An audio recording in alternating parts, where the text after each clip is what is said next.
안녕하세요. 양지선한교회 김종태 목사입니다. 우리 다 같이 찬양을 부르시면서 2월 마지막 예배를 하나님께 드리겠습니다. 내 평생 사는 동안 주 찬양하리. 여호와 하나님 내 주를 찬양하리. 주님을 묵상함이 즐겁도다. 내 영혼 주 안에서 참 기쁘리. 내 영혼아 주님을 송축하라. 내 영혼아 주님을 찬양하라. 내 영혼아 주님을 송축하라. 내 영혼아 주님을 찬양하라. 내 영혼아 내 영혼아 주님을 송축하라. 내 영혼아 주님을 찬양하라. 내 영혼아 주님을 송축하라. 내 영혼아 주님을 찬양하라. 주의 이름 안에서 주의 성소로 가네. 영광스러운 이곳에 우리 기쁘게 왔네.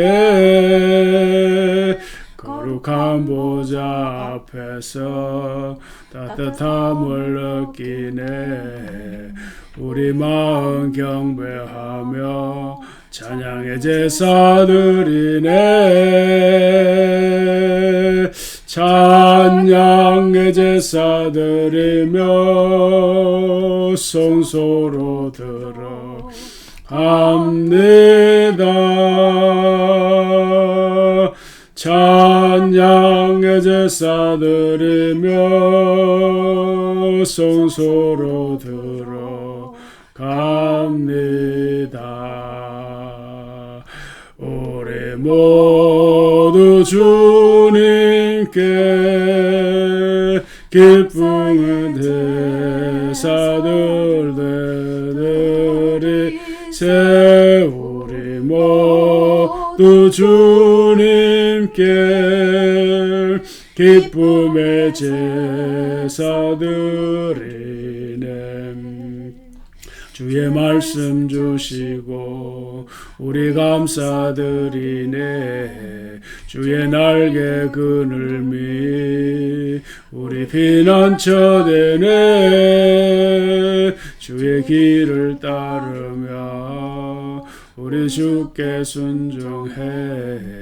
모든 상황 속에서도 찬양의 제사 드리네. 찬양의 제사 드리며 성소로 들어갑니다.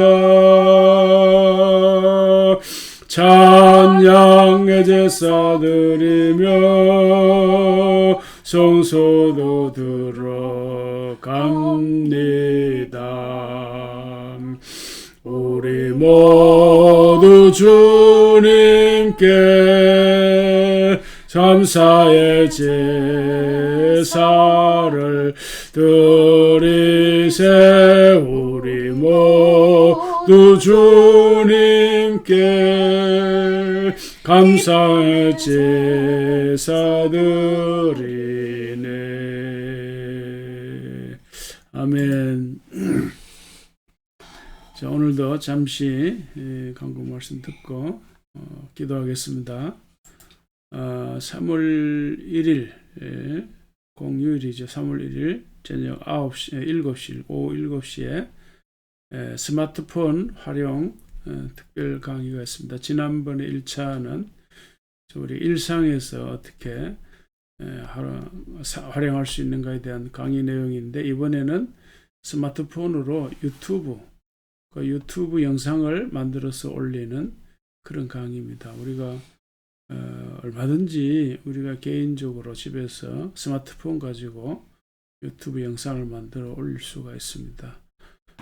그래서 좋은 강의니까 여러분 참조하시면 좋겠고요.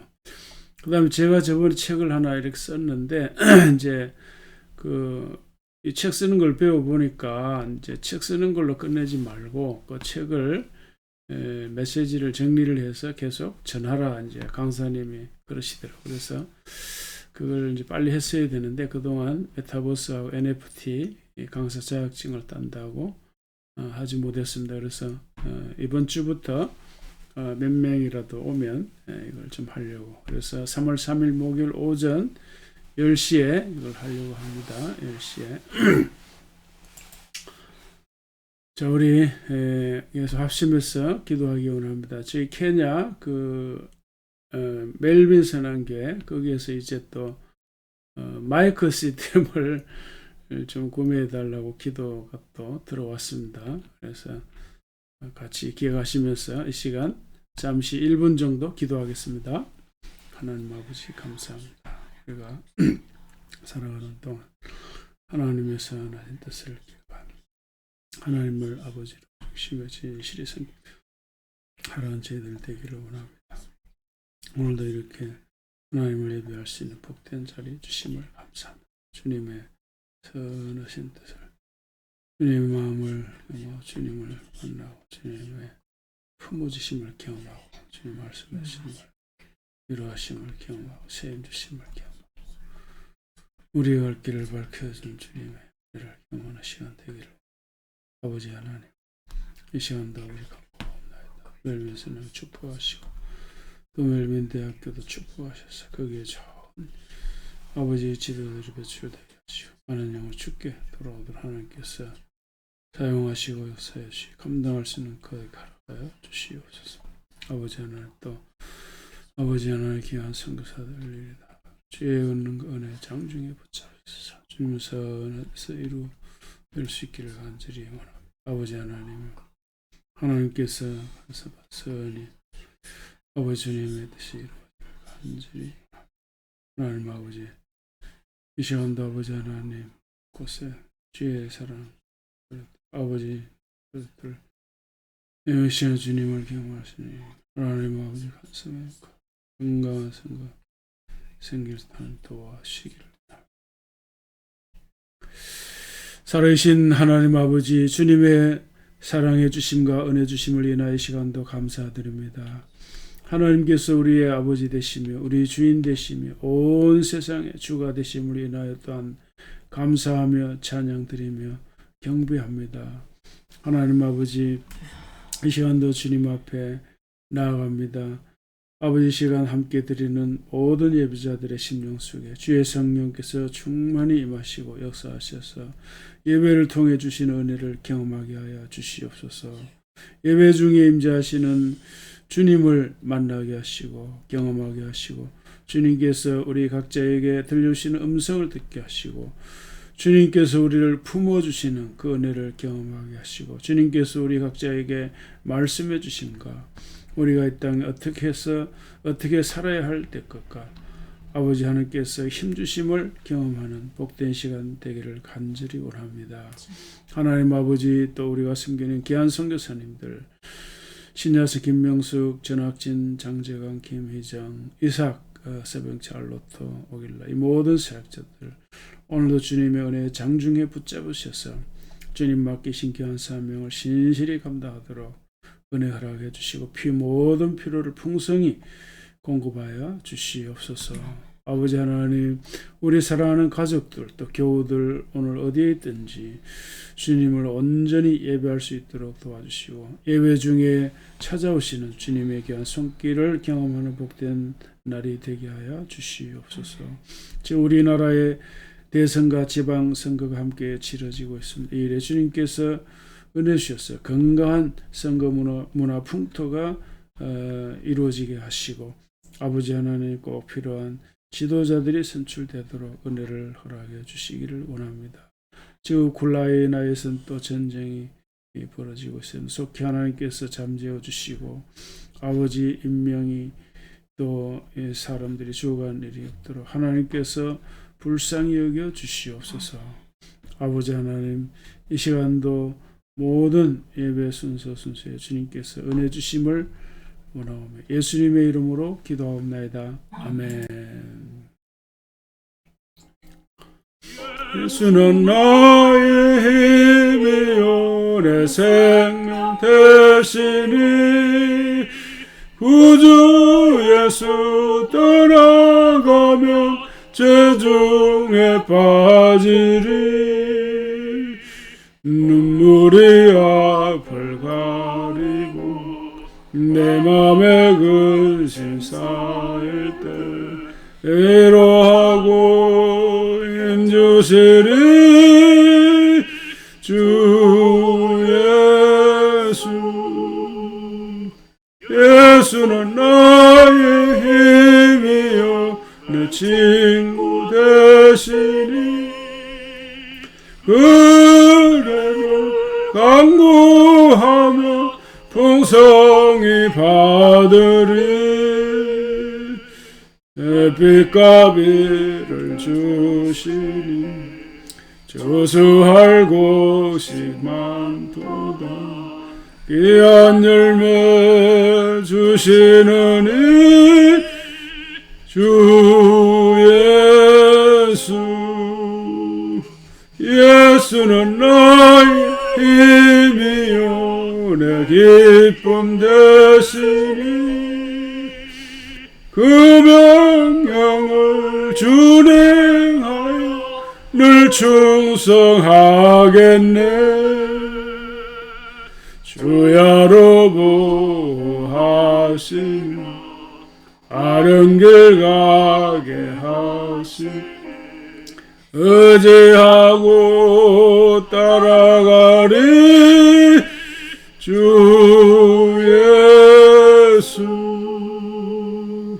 예수는 나의 힘이요 생 되시니 이 세상을 떠나갈 때 곧 영생 얻으리 한없는 복을 주시고 영원한 기쁨 주시고 나의 생명 나의 기쁨 주 예수 아멘. 할렐루야. 여호와께 감사하라. 그는 선하시며 그 인자하심이 영원함이로다. 누가는 여호와의 권능을 다 말하며 주께서 받으실 찬양을 다 선포하라. 정의를 지키는 자들과 항상 공의를 행하는 자는 복이 있도다. 여호와여 주의 백성에게 베푸시는 은혜로 나를 기억하시며 주의 구원으로 나를 돌보사 내가 주의 택하신 자가 형통함을 보고 주의 나라의 기쁨을 나누어 가지게 하사 주의 유산을 자랑하게 하소서. 우리가 우리의 조상들처럼 범죄하여 사역을 행하며 악을 지었나이다. 우리의 조상들이 애굽에 있을 때 주의 기이한 일들을 깨닫지 못하며 주의 거신 인자를 기억하지 아니하고 바다 곧 홍해에서 거역하였나이다. 그러나 여호와께서는 자기 이름을 위하여 그들을 구원하셨으니 그의 큰 권능을 만인이 알게 하려 하심이로다. 아멘. 나는 전능하신 아버지 하나님 천지의 창조주를 믿습니다. 나는 그의 유일하신 아들 우리 주 예수 그리스도를 믿습니다. 그는 성령으로 잉태되어 동정녀 마리아에게서 나시고 본디오 빌라도에게 고난을 받아 십자가에 못 박혀 죽으시고 장사된 지 사흘 만에 죽은 자 가운데서 다시 살아났으며 하늘에 오르시어 전능하신 아버지 하나님 우편에 앉아 계시다가 거기로부터 살아있는 자와 죽은 자를 심판하러 오십니다. 나는 성령을 믿으며 거룩한 공교회와 성도의 교제와 죄를 용서받는 것과 몸의 부활과 영생을 믿습니다. 아멘. 사랑의 주님, 오늘도 예배에 참여할 수 있도록 은혜를 베푸시니 참으로 감사를 드립니다. 아멘. 이 예배에 함께하는 모든 믿음의 식구들에게 성령 충만함과 축복을 허락하여 주시옵소서. 아멘. 코로나의 위기로부터 벗어나게 하시고 이 나라의 당당한 주인으로서 민주복지국가를 세워나가는데 일조하게 하시옵소서. 이 시간도 열악한 환경과 위험 속에서 주님의 나라를 확장하고 복음 전거에 땀 흘리고 계시는 세계 도처의 수많은 선교사님들을 지켜주시고 그들이 필요로 하는 물질과 중보 기도의 능력이 넘쳐나게 도와주시옵소서. 아멘. 오늘도 말씀을 전하신 우리 목사님께 성령께서 함께 하시어 능력과 생명의 말씀이 선포되길 간절히 원하옵고 살아계신 우리 주 예수 그리스도 이름으로 기도드리옵나이다. 아멘. 자, 오늘 말씀은 누가복음 4장 16절 이하입니다. 교독을 하겠습니다. 예수께서 그 자라나신 곳 나사렛에 이르사 안식일에 늘 하시던 대로 회당에 들어가사 성경을 읽으려고 서심해 선지자 이사야의 글을 들이거늘 책을 펴서 이렇게 기록된 데를 찾으시니 곧 주의 성령이 내게 임하셨으니 이는 가난한 자에게 복음을 전하게 하시려고 내게 기름을 부으시고 나를 보내사 포로된 자에게 자유를 눈먼 자에게 다시 보게 함을 전파하며 눌린 자를 자유롭게 하고 주의 은혜를 전파하게 하려 하심이라 하였다. 책을 덮어 그 맡은 자에게 주시고 앉으시니 회당에 있는 자들이 다 주목하여 보더라. 예수께서 그들에게 말씀하시되 이 글이 오늘 너희에게 응하였느니라 하시니 그들이 다 그를 증언하고 그 입으로 나오는 은혜로운 말을 놀랍게 여기 이르되 이 사람이 요셉의 아들이 아니냐? 예수께서 그들에게 이르시되 너희가 반드시 의사야 내 자신을 고치라는 속담을 인용 내게 말하기를 우리가 들은 바 가버나움에서 행한 일을 내 고향 여기에서도 행하리라.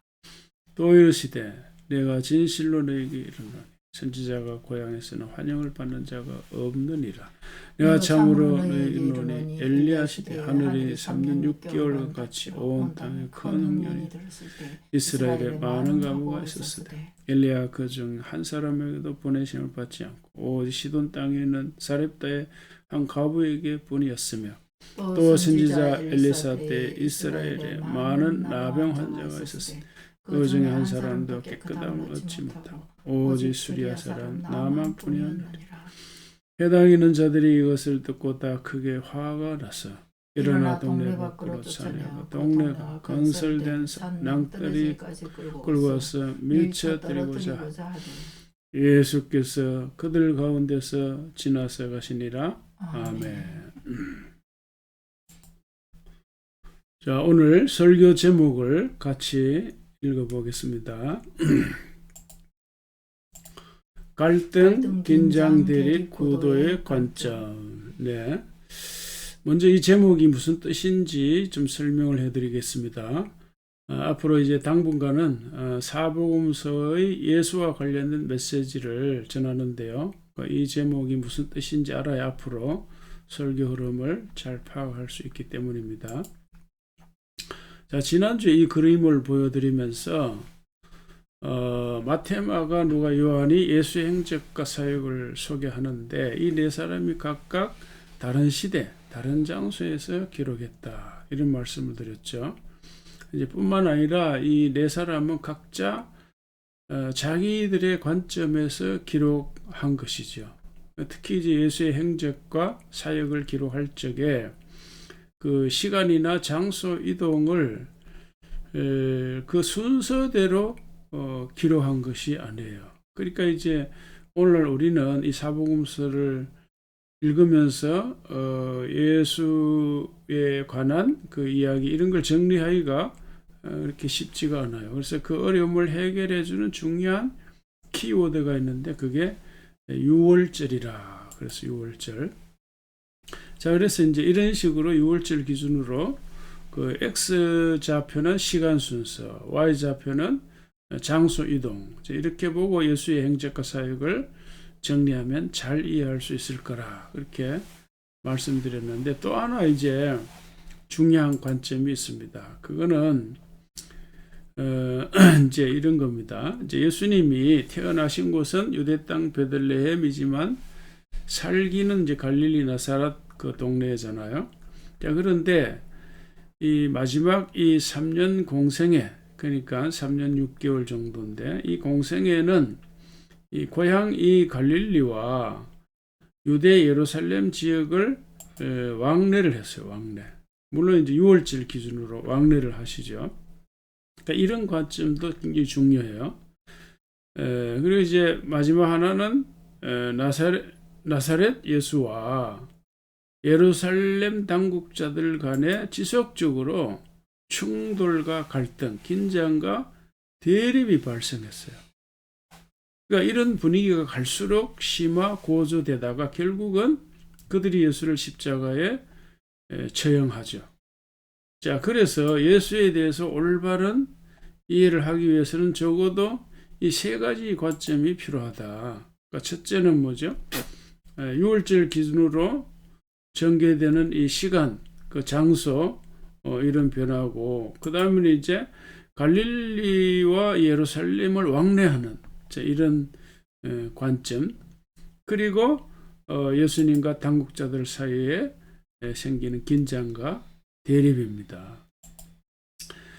자, 이렇게 이제 이 세 가지 중요한 관점을 우리가 가질 때 비로소 사복음서가 우리에게 보여주는 그 나사렛 예수의 모습, 그리고 나사렛 예수가 전하는 그 하나님 나라의 모습을 온전하게 파악할 수 있습니다.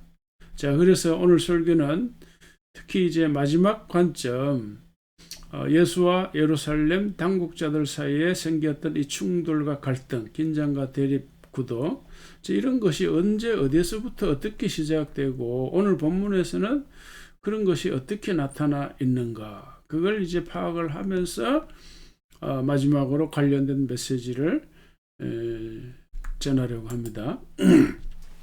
자, 우선 오늘 본문에서 그 충돌과 긴장의 맛배기를 한번 확인할 수 있는데요. 예수님께서 여러 회당에서 가르치실 적에 사람들로부터 칭송을 받죠. 칭송. 자, 그러나 오늘 본문 이제 29절 이하를 보면 예수를 죽이려고 하는 사람들도 있었어요. 자, 그런데 이런 일들이 예수님의 공생의 사역 초기에서부터 발생했다 하는 것을 기억하는 것이 중요합니다. 그래서 이제 충돌과 갈등, 긴장과 대립하는 그런 구도입니다. 그래서 예수님이 사람들 앞에서 공식적으로 처음 나타날 때가 언제일까요? 그게 바로 요단강에서 세례요한으로부터 세례를 받을 때죠. 그러니까 지도를 보면 자, 이렇게 됩니다. 자, 여기 이제 요한복음 1장 28절에 보면 이 일은 요한의 세례 주던 곳 요단강 건너편 베다니에서 된 일이니라. 그러면서 이제 세례 받은 장소를 명시적으로 언급하죠. 요단강 건너편 베다니다. 자, 그러니까 예수님이 공식적으로 나타난 지역이 바로 여기 세례를 받은 그 지역이란 말이에요. 자, 그런데 이제 여기서 우리가 이제 생각해야 될 건 이제 이겁니다. 이제 마태, 마가, 누가 복음을 이제 공간 복음이라고 하는데, 이제 공간 복음을 우리가 참조해 보면 예수님이 세례 받고 나서 시험 받고 곧바로 갈릴리로 가셨다 이렇게 돼 있어요. 그러나 이제 요한 복음을 보면 그게 아니에요. 갈릴리로 가시기 전에 몇 가지 중요한 일을 더 하시는 거예요. 그래서 예수님의 동선을 따라서 한번 정리를 해 보겠습니다.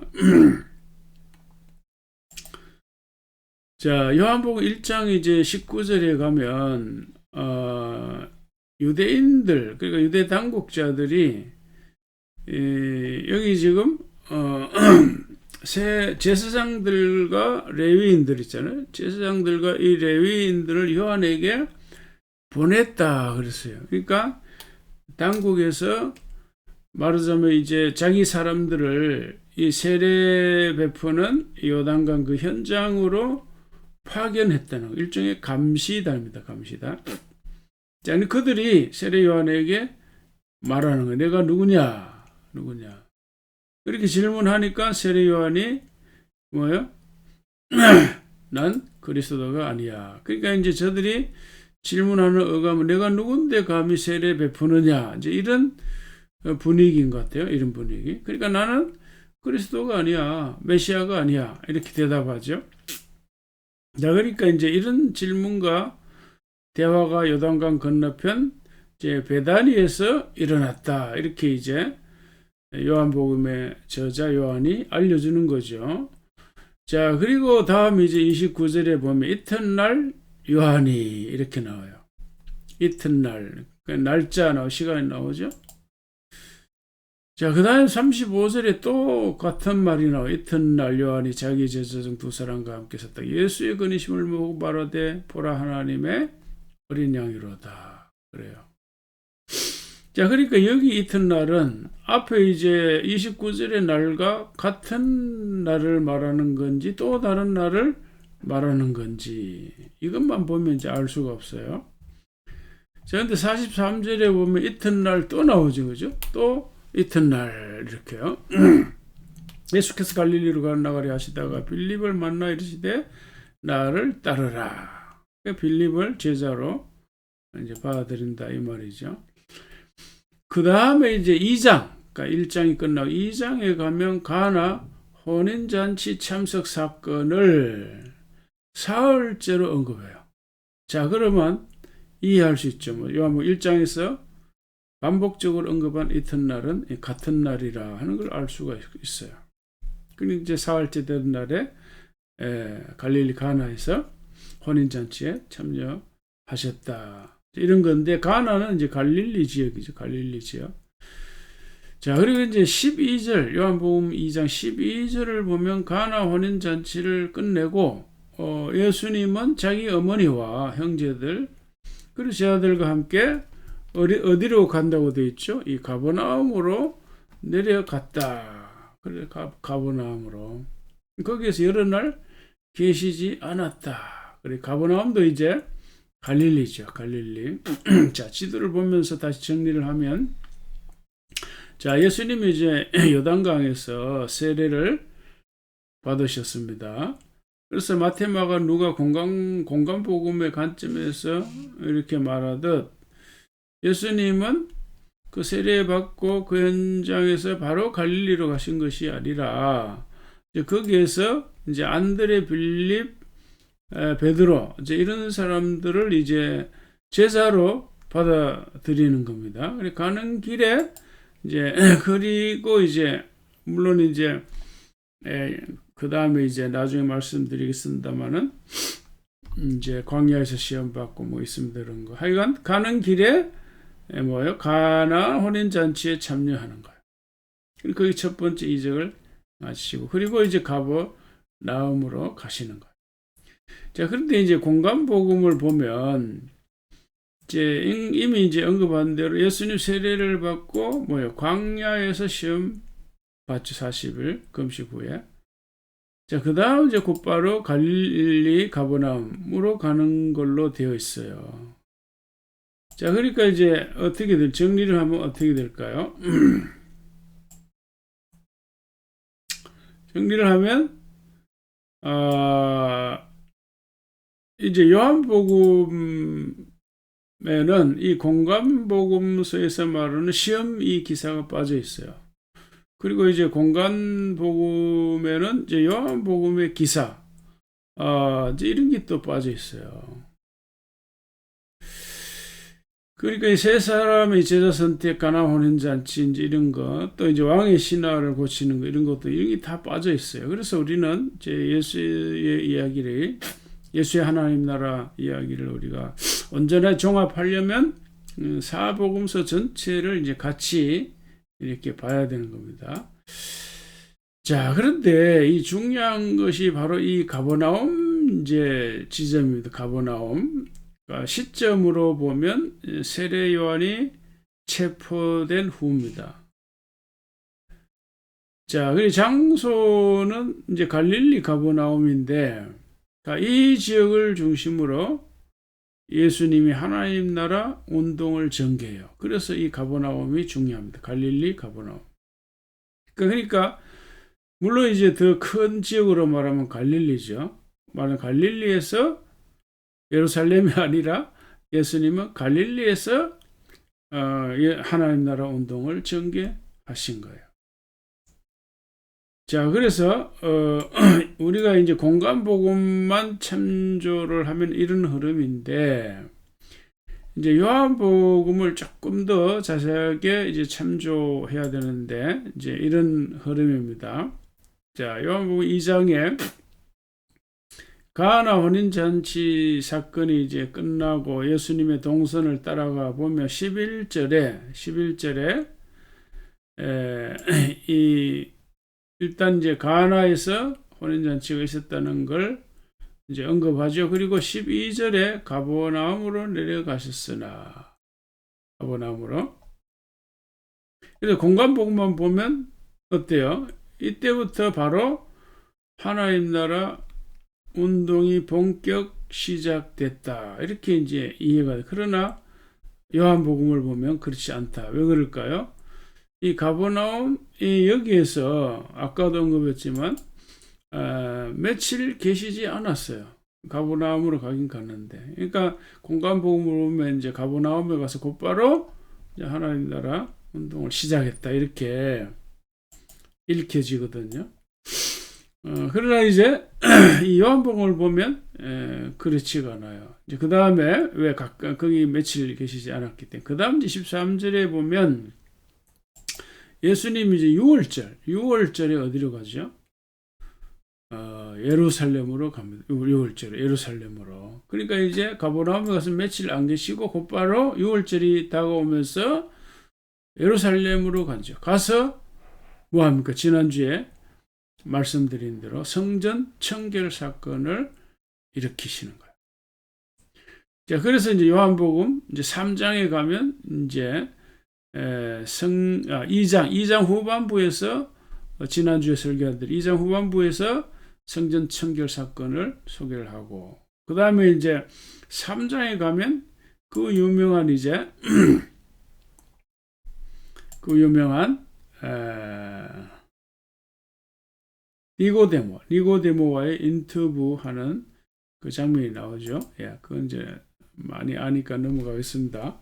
자, 그 다음에 이제 4장, 요한복음 4장에 가면 이제 성전 청결 사역 후에 이제 예수님이 예루살렘에 있는 이 유대 지방, 그러니까 유대 지방을 떠나요. 떠나서 갈릴리로 가시는데 가다가 이 사마리아를 통과하는 거예요. 사마리아. 자, 그래서 장소 이동 관계 이 기사는 여기까지 하고, 그 다음 이제 시간 순서를 조금 이제 확인을 해야 되는데, 시간 변화를 좀 보면요. 그러니까 예수님이 6월절에 그 예루살렘에 올라가셨는데, 6월절은 이제 태양력으로 말하면 4월달입니다. 자, 그리고 성경 청결 사역을 마치고 얼마 후에 다시 갈릴리로 돌아가시는데, 가던 중에 말씀드린 대로 사마리아 통과하죠. 사마리아. 자, 그런데 요한복음 4장 35절에서 예수님이 이렇게 말합니다. 넉 달이 지나야 주수할 때다. 주수할 때가 이제 유대나라는 이제 4월 달이니까요. 그러면 이제 넉 달이 지나면 4월 달이라고 한다 그러면 지금 사마리아를 통과할 때 그 시점은 12월이 되는 거죠. 12월이. 자, 그래서 이제 4월 달 뭐 이렇게 추수할 때인데, 그러니까 이제 예수님이 유대 지역에서 성전 청결 이 사역 사건을 일으키시고 니고데모와 인터뷰하고 여러 사역을 했어요. 그런 여러 사역을 한 기간이 결국 약 8개월이라고 하는 걸 알 수 있어요. 약 8개월. 그러니까 이제 4월 달에 그 예루살렘에 올라가서 성전 청결 사건을 일으키시고 약 한 8개월 동안 사역을 하신 후에 갈릴리로 이동하셨다. 이런 뜻이 되는 거예요. 가다가 이제 사마리아 지역을 통과한다. 이렇게 정리를 하시면 되는데, 이제 사마리아 지역에서 남편 6명을 둔 사마리아 여자를 만나죠. 자, 그 다음 이제 그 혼인잔치가 있었던 가나, 그 지역으로 가죠. 거기에서 이제 소식이 들려오죠. 가버나움에는 왕의 신하의 아들이 거의 죽게 됐다. 근데 이제 예수님이 그때 오늘날 언어로 말하면 원격 치료를 하죠. 원격 치료. 말씀하실 때에 가다가 그 왕의 신하가 나았다 하는 소식을 듣습니다. 자, 지도를 보면서 중간 정리를 하면 이제 이렇게 됩니다. 예수님이 나사렛 동네에서 요단강으로 오셔가지고 세례를 받습니다. 그래서 공생애가 본격적으로 시작이 되는데, 이때 이제 안드레와 베드로 등 제자 일부를 받아들이고 고향으로 돌아가죠. 이제 돌아가는 길에 말하자면 가나 혼인잔치 사건을 일으키고 갈릴리 가버나움으로 갑니다.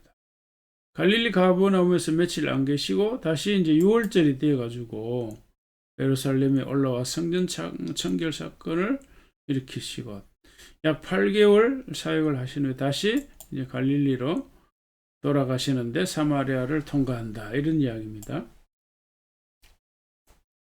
자, 그리고 이제 갈릴리로 돌아가셔서 이 갈릴리 가버나움을 중심으로 해서 사역을 하시는데, 그 예수님의 사역의 중심과 본질이 이제 하나님의 나라입니다. 하나님의 나라. 그래서 마태복음 4장 17절에 예수님이 회개하라 천국이 가까워하느니라. 그렇게 예수님 사역의 핵심 메시지를 선포하는 거죠. 자, 이거 왜 핵심 메시지인가? 예수님 사역 중간에도 또 죽으시고 부활하신 후에도 계속 하나님 나라를 말씀하셨기 때문이죠. 자, 그런데 이제 문제는 이겁니다. 지난주에 설교한 대로 예수님이 첫 번째 6월절에 이제 성전 청결 사건을 일으키심으로써 예수님과 예루살렘 당국자들 간에 1차 충돌이 생긴 거예요.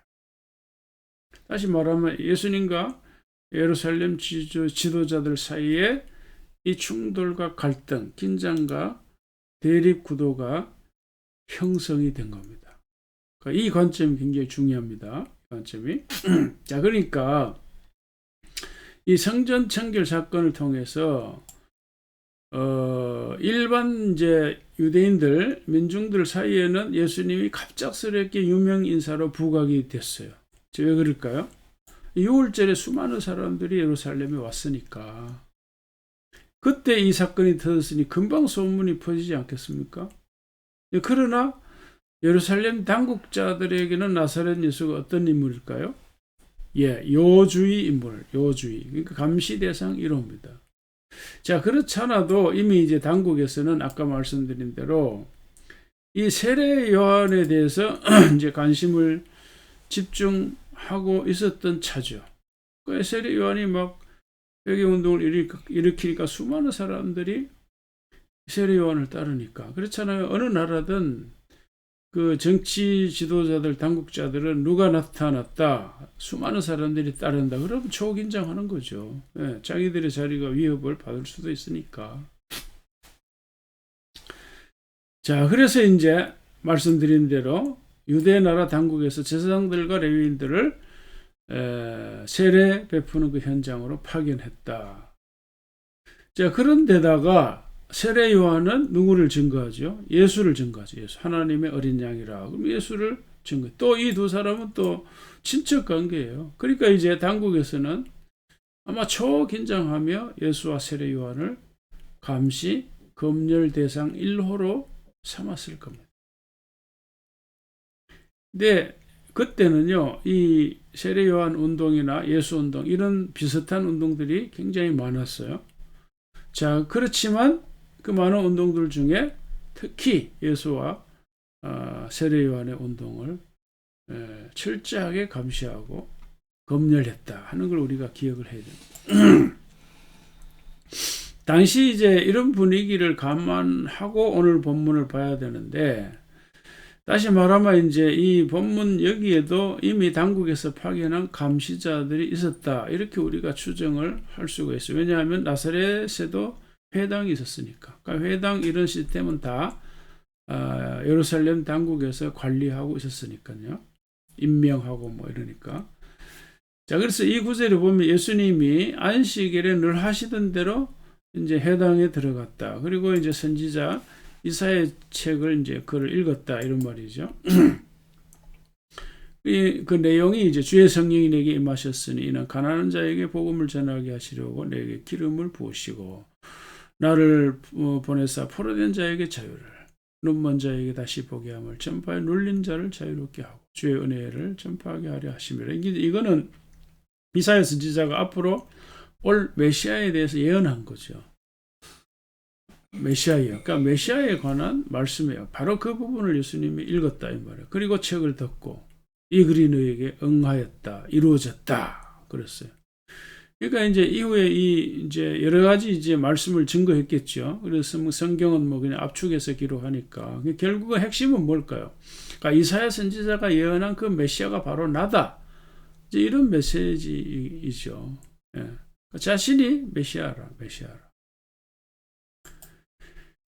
자, 근데 예수님이 이사야 예언을 이제 말씀을 읽고 설교하고 그걸 자기와 관련해서 이제 말씀을 증거하니까 흔히 하는 말대로 뭐죠?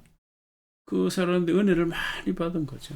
깜짝 놀란 거죠. 근데 그 다음이 중요하죠. 알고 보니까 이 사람이 누구였더라? 요셉의 아들이다. 요셉의 아들. 그 굉장히 들을 때는 막 좋았고 감동이 되고 은혜가 됐는데, 이 사람 요셉의 아들 아니냐 이거예요. 우리 다 알고 있는데, 근데 그 예수가 무슨 메시아, 뭐 이런 식의 반응 아닐까요? 자, 그러니까 예수님은 이들의 반응이나 마음을 다 간파를 하시고 이렇게 말씀하십니다. 그러니까 그때 상황이 많이 생략되어 있다는 걸 우리는 기억을 해야 됩니다. 자, 그래서 이제 너희가 반드시 의사야 너 자신을 고치라는 속담을 인용하여 내게 이런 식으로 말할 거다 이제 하는 거죠. 그러니까 의사야 너 자신을 고치라, 이거는 이제 속담인데 쉽게 말하면 이런 얘기죠. 의사, 다른 사람은 고치지 말고 너 자신의 병부터 고쳐봐, 뭐 이런 뜻이잖아요. 그러니까 너희들이 이런 속담을 인용해서 내한테 이렇게 말할 거다. 무슨 말일까요? 우리가 듣기로 나사렛로 여기저기에서 이적을 많이 행한다고 우리가 들었는데, 다른 동네 말고 우리 동네, 나사렛 동네, 여기도 병자들이 많은데 우리 나사렛 동네 병자들 여기부터 먼저 고쳐봐. 그 말은 무슨 말일까요? 내가 메시아라고? 그러면 우리 동네에서 병자를 고쳐서 네가 메시아인 것을 한번 증거해봐, 보여줘봐, 이제 이런 이야기죠. 자, 이런 요구를 여러분 어떻게 생각하십니까? 타당하게 보일 수 있죠, 그죠? 예, 합리적으로 보일 수 있습니다. 이성적이죠. 그러나 예수님이 보시기에는 이러한 반응이 그들에게 믿음이 없다라는 증거, 믿음이 없다. 그래서 마태복음에는 그들이 믿지 않음으로 기적을 많이 행하지 않았다. 뭐 행하기는 뭐 한 것 같아요. 자, 그래서 이제 우리가 사복음서를 보면 예수님께서 기적을 행하실 때는 반드시 그 관련자들의 믿음을 보신 거, 믿음과 관련되어 있습니다. 이적이라고 하는 거요. 그게 이제 단순히 이적만 관련되어 있는 게 아니고 예수를 만나려면 반드시 믿음을 가져야 돼. 믿음이 있어야 돼. 나중에 이제 마지막으로 정리를 해드릴 겁니다. 자, 그리고 이제 예수님 이렇게 말씀하시죠. 선지자가 고향에서는 환영을 받는 자가 없느니라 그랬어요. 그 다음에 25절 내가 참으로 너에게 이르노니 엘리야 시대에 하늘이 3년 6개월간 같이 온 땅에 큰 웅년이 들었을 때 이스라엘 많은 가부가 있었다. 그러니까 예를 들어 설명하는 거예요. 예를 들어서. 그러니까 그때 뭐죠? 그러니까 엘리야가 어떤 사람한테도 보냄받지 않고 오직 시돈, 그러니까 시돈이 이제 이방 나라입니다. 시돈 땅에 사렙다 한 가부에게 보냄을 받았다. 그 말이에요. 무슨 말일까요? 지금 이제 예수님 그 당시도 엘리야 시대와 같다 하는 걸 지적하는 거예요. 어떤 점에서 같다? 그 당시에 이제 말하자면 이 사렙다 가부는 믿음으로 엘리야의 말을 그대로 듣고 행동으로 옮겼죠. 그 믿음이 있었기 때문에 그 기적을 체험했다 그 말이에요. 근데 예수님 당시 그 나사렛 동네 사람들이나 그 시대 사람들이 이 이방 여자 가부처럼 믿음이 없었다는 거예요. 그걸 지적을 하는 거죠. 자, 그리고 또 이제 언급하죠. 엘리사 때에 나아만 장군이 병을 고쳤어요. 그 나아만 장군도 이제 뭐 처음에는 뭐 어쩌고저쩌고 안 하겠다 했지만 결국 이제 순종을 했잖아요. 그래서 이제 요단강에서 7번 이제 들어갔다 나갔다 하면서 그 더러운 문둥병을 고침받았습니다. 이것도 결국은 이제 믿음의 결과로, 그리고 순종, 그러니까 믿음과 순종은 떨어질 수가 없는 거죠. 믿음과 순종의 결과로 예수님 인용을 하는 거죠. 자, 그러니까 나만 이방인도 이렇게 믿음이 있는데 지금 예수님이 판단할 적에는 그 당대 사람들이 그런 믿음이 없었다. 쉽게 말하면 나사렛 너희 사람 나한테 은혜 받았다고 하지만 사실은 믿음이 있는 게 아니다. 이런 식으로 지적을 한 거죠. 이런 이야기를 듣고 화가 난 거야. 저 속된 말로 불따고 난 거예요. 불따고. 예? 다 화가 나가지고 동네 사람들이 다 일어났어요. 예수를 낭떠러지로 끌고 와서 절벽으로 떨어뜨려 죽이려고 했죠. 그러니까 이런 분위기를 보면 아마도 예루살렘 당국에서 감시자를 파견해서 그 사람들이 선동했다 이렇게도 추정할 수가 있는 거죠. 자, 그런데 이제 예수님은 뭐죠? 지혜롭게 사람들 사이로 빠져나갔습니다.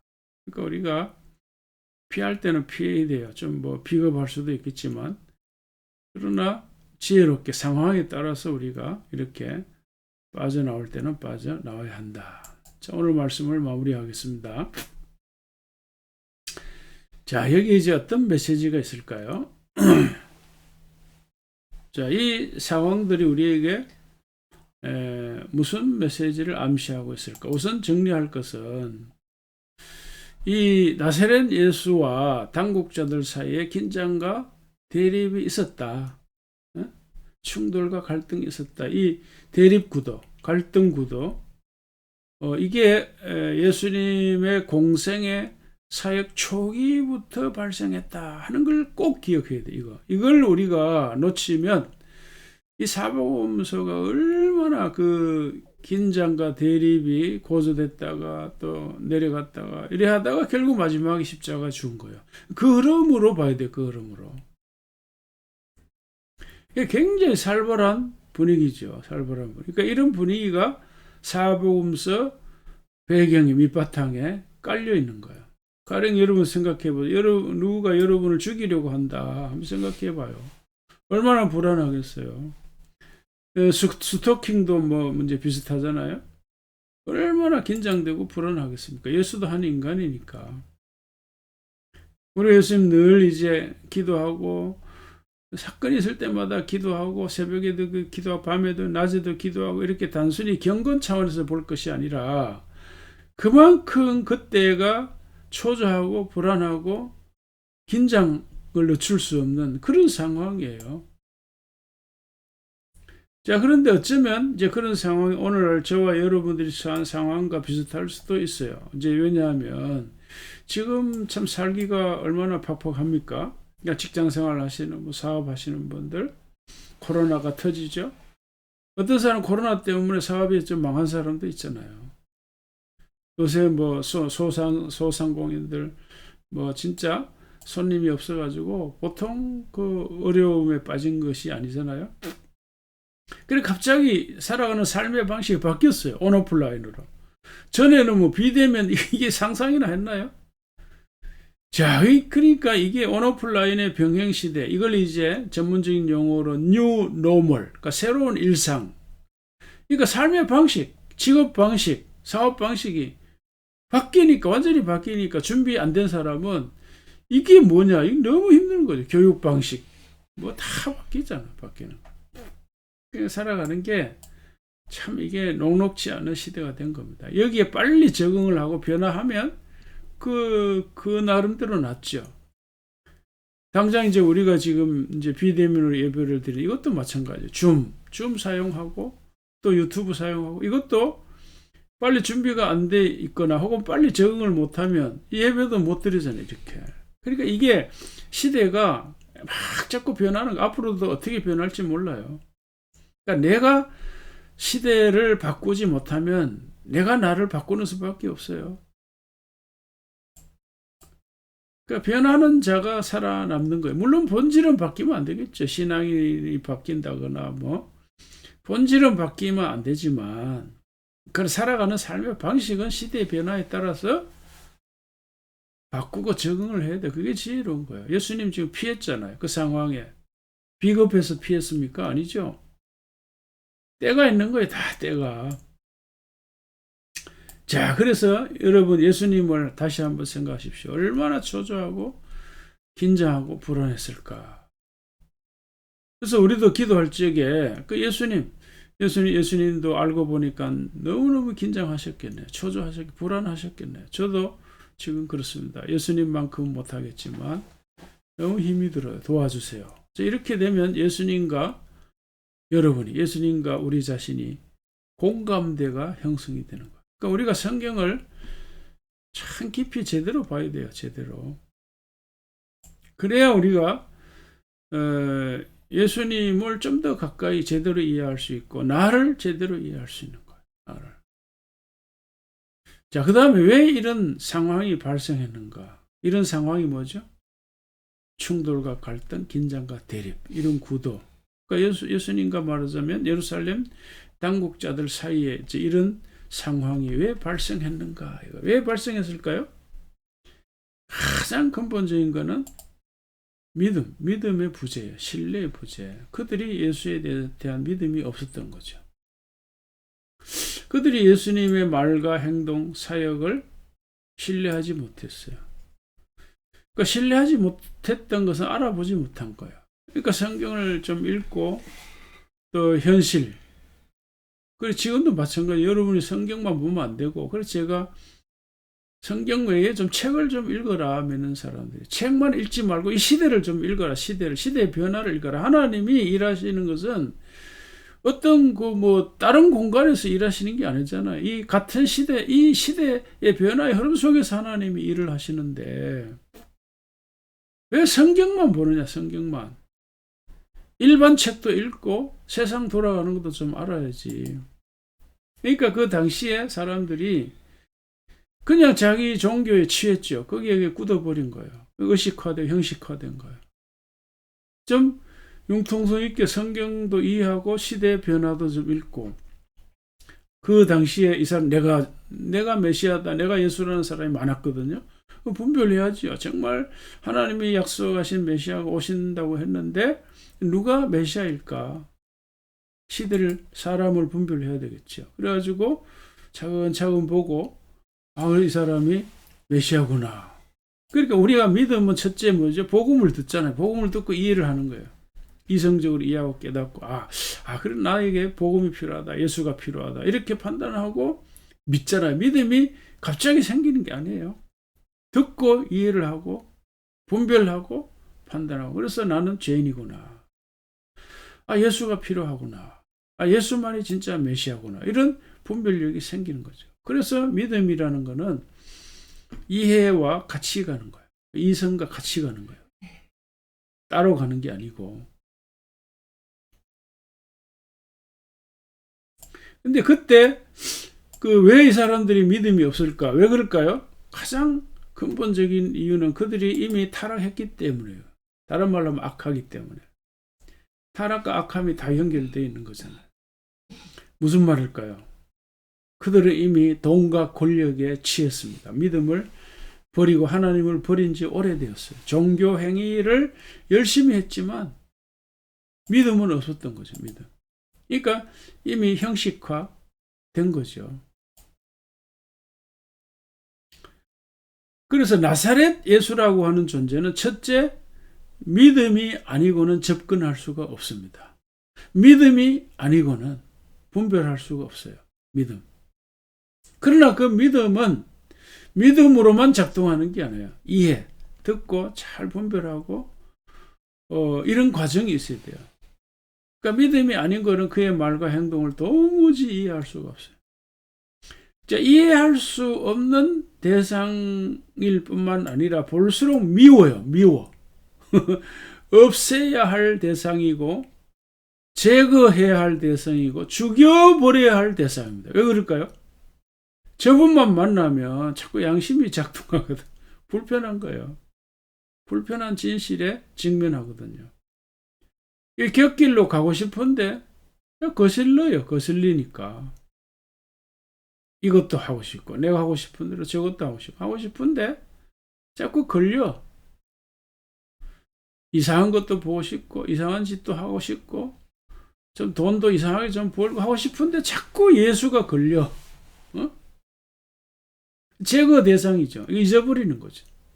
내 욕망과 내가 갖고 있는 야망하고 자꾸 방해가 되는 거예요. 방해가. 그러니까 예수를 없애야죠. 죽여야죠. 그들이 예수를 죽이는 것과 오늘날 우리가 예수를 의식하지 않는 것하고 차이가 뭐 있을까요? 자, 그래서 이 충돌과 갈등, 긴장과 대립 국면이 형성이 되는 거예요. 그러나 제자들처럼 믿음으로 나사렛 예수를 받아들여.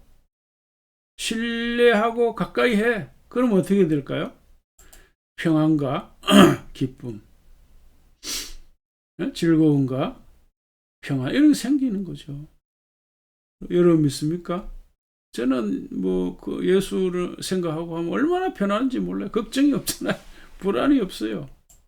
그냥 받아들이니까 예수가 하고자 하는 말씀을 나도 하고 예수님 전하고자 하는 말씀 나도 전하고 싶고 예수님이 가신 길을 나도 가고 싶고 물론 부족하죠. 그대로 다 하기 쉽지는 않죠. 그러나 마음만은 열려 있는 거예요. 열려. 자, 그래서 이제 제가 늘 주장하는 것이 예수가 증거한 핵심이 하나님 나라니까 나도 그렇게 여생을 살고 싶다. 지금까지도 그런 식으로 살아왔지만 부족하지만 어쨌든 그래서 그 방향이 중요한 거예요. 누구라도 내가 100% 완전하게 잘할 수 있느냐 없느냐 그거는 두 번째 문제예요. 그 두 번째 문제고 내가 살아가는 삶의 방향, 내가 일하는 삶의 방향이 좀 제대로 되어 있느냐 그게 중요한 거예요. 방향이 제대로 안 돼 있으면 아무리 우리가 노력하고 돈을 투자하고 해도 나중에 이상한 방향으로 가버리면 그 모든 수고가 헛되잖아요. 자, 그래서 이런 얘기는 성하대사라고 내가 얘기했습니다. 자, 그럼 이제 나는 어떻게 살아야 하는가 하는 것이 제가 길라대사. 우리가 여행을 하고 있죠. 결국 우리가 마지막 그 지점이 있습니다. 여행이 끝나는 시점이 있습니다. 어제 또 우리 이어령 박사님 소천 소식을 들었죠. 좀 아시는 대로 그분이 참 대단한 인문학자죠. 그죠? 어제 그 소식을 듣고 제가 깜짝 놀랐던 게 책을 160권을 썼다 하더라고요. 160권. 참 대단한 분이에요. 근데 그분의 사고방식은 정말 시대를 앞서가요. 그래서 그분이 쓴 책 중요한 것 중에 디질로그라고 디질로그. 그러니까 이제 아날로그, 디지털 이런 거 다 이제 결합. 우리가 이제 좀 종합을 해야 된다. 예? 그러니까 생명 자본주의 이런 얘기도 하시고 그러는 건데 생명이 가장 소중하다. 이런 메시지를 또 증거하고 그리고 감사한 것은 그분이 참 평생을 이제 믿지 않다가 딸의 죽음인가요? 하여간 그 사건으로 그분이 예수님을 만나죠. 인격적으로 만나죠. 그래서 예수님을 믿고 돌아가셨는데 결국 우리도 이제 언젠가는 끝나잖아요. 예. 그래서 그 여행을 마칠 때쯤 되어서 내가 걸어온 길이 성화대사의 길이었는가? 그 하나님 나라 삶의 여행을 온전히 했는가? 이렇게요. 그래서 이런 걸 제대로 하려면 첫째는 내가 나사렛 예수를 인격적으로 믿음으로 받아들여야 된다. 그 오늘 본문에 나오는 예루살렘 당국자들은 전혀 믿음이 없었죠. 자기들의 야망과 욕심에 붙잡혀서 예수를 보니까 죽여야 할 대상이고 제거 대상 1호란 말이에요. 그래서 결국 그들은 예수님을 십자가에 죽인 거예요. 자, 그러나 이제 이런 시대의 상황을 우리가 볼 적에 예수님이 얼마나 초조하고 불안하고 긴장했는가. 이제 이런 걸 보면 정말 예수님은 누구보다도 저와 여러분들을 잘 공감할 수 있고 이해할 수 있는 거죠. 본인이 그렇게 겪으셨으니까. 그래서 우리 기도하고 그런 상황에서 기도할 적에 하나님께서 주님께서 나를 공감하시고 위로하시고 이끄시고 필요를 채우시고 붙잡아 주신다. 저는 그렇게 믿습니다. 제자들이 바로 그렇게 예수님을 신뢰하고 따랐습니다. 그들은 유대 당국자들과 달리 예수님을 전적으로 받아들였고 그래서 예수님과 평화로운 관계, 복된 관계를 유지했습니다. 저와 여러분들도 나사렛 예수님과 이런 관계, 부활하신 예수님과 이런 관계를 유지하셔서 여생이 복되시기를 주의 이름으로 축복합니다. 아멘. 하나님 아버지 감사합니다. 오늘도 우리가 예배 중에 주의 생명의 말씀을 상고했습니다. 주님께서 이 땅에 우리와 같은 인간으로 사실 적에 한편으로는 예루살렘 당국자들과 긴장과 갈등과 충돌과 대립구도 속에 얼마나 불안하고 초조한데 사시는지. 그러나 그 모든 상황을 극복하고 하나님을 의지하고 또 사랑하는 제자들과 함께 하나님 나라 운동을 펼쳤습니다. 끝까지 감당하시고 죽음에 내몰 때까지 삶을 그렇게 사셨습니다. 아버지 하나님, 우리도 주님 가신 길을 따라갈 수 있는 저들 되기를 원합니다. 하나님 아버지, 우리가 살아가는 모든 삶의 자리에서 하나님 나라의 아름다운 이야기를 전파하고 하나님 나라 아름다운 문화를 만들어가는 저희들의 삶이 되게 하여 주시옵소서. 감사합니다. 예수님의 이름으로 기도하옵나이다. 아멘. 그것이 주께로부터 왔으니 이 예물을 주께 드리나이다.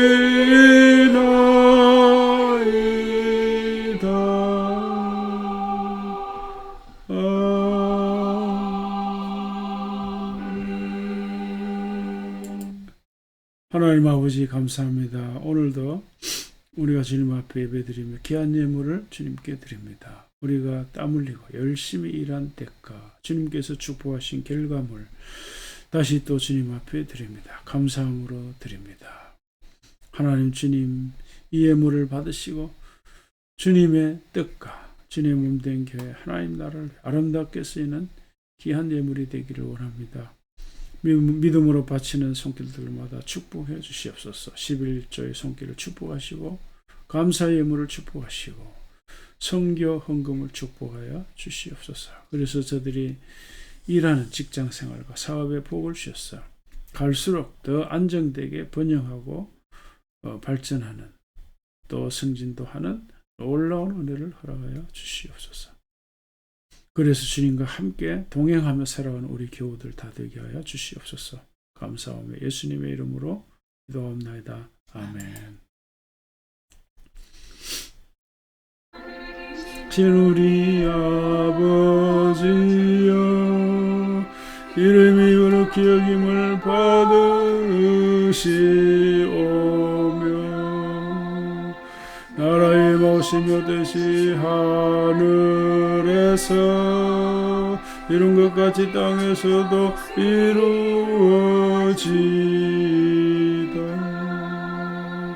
올라 우리에게 일용할 양식을 주옵시고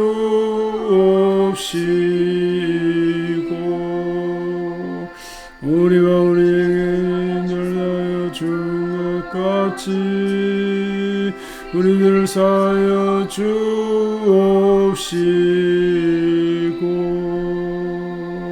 오늘 시험에 들게 하지 마옵시고 다만 악에서 구하옵소서.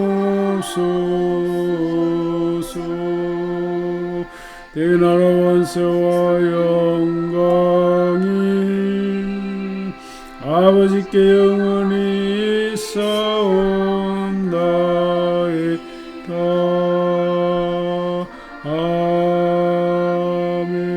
아멘.